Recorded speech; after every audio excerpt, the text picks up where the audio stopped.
Bayangkan, ada sebuah kerajaan yang menguasai hampir seluruh pelabuhan strategis di Asia Tenggara selama 600 tahun. Bukan Majapahit, bukan Singasari, tapi Sriwijaya, kerajaan maritim superpower yang kini terlupakan. Tapi, bagaimana mereka bisa menguasai laut dari Sumatera sampai Thailand? Dan kenapa tiba-tiba kerajaan ini bisa ambruk? Let's start dari lokasi. Sriwijaya berpusat di tepi Sungai Musi, Palembang, tepat di Choke Point, Selat Malaka. Bayangkan, ini seperti Singapura zaman dulu. Setiap kapal dari Cina ke India wajib lewat sini.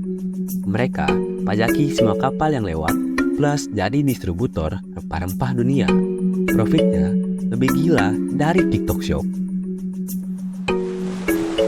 Tapi jangan salah, markas mereka di Sumatera ini cuma bagian kecil. Kekuasaannya sampai ke Malaysia, Singapura, bahkan Thailand Selatan. Ini kayak Grab yang punya ribuan driver di seluruh Asia Tenggara. Bedanya, mereka pakai kapal kayu.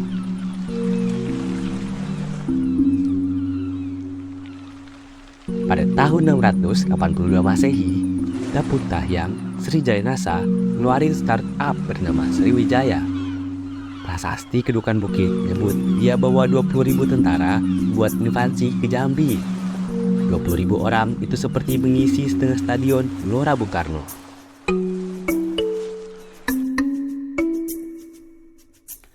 Selama 400 tahun melakukan ekspansi, pada tahun 685 Masehi, mereka kuasai Jawa. 775 Masehi, mereka taklukkan Thailand. Puncaknya sampai di masa Raja Bala Putra Dewa pada abad ke-9 Masehi. Ya, seperti Elon Musk-nya Sriwijaya yang bikin jaringan pelabuhan kayak Tesla Supercharger Station se-Asia Tenggara. Bukan cuma militer, mereka master dalam soft power. Seperti jadi pusat belajar Buddha terbesar se-Asia kayak Harvard-nya zaman dulu. Serta bikin aliansi sama Cina dan India dan armada laut dengan teknologi kapal secanggih kayak kapal induk sama Nau.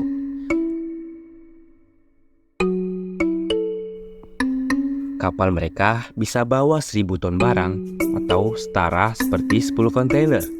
Sistem navigasinya pakai bintang plus peta rahasia yang bikin pedagang Arab geleng-geleng.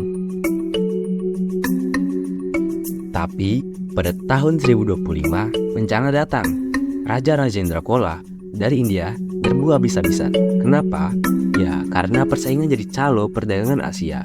Terus, Sriwijaya kena sanction ekonomi, pelabuhan sepi, dan pemasukan turun drastis.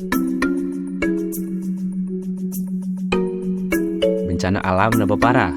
Sungai Musi jadi dangkal, mengakibatkan tol lautnya macet. Kemudian, gempa bumi rubuhkan pelabuhan, dan ditambah serangan dari Jawa. Bukti kejayaan mereka masih ada, seperti Candi Muara Takus, yaitu kompleks Candi Buddha segede lapangan bola.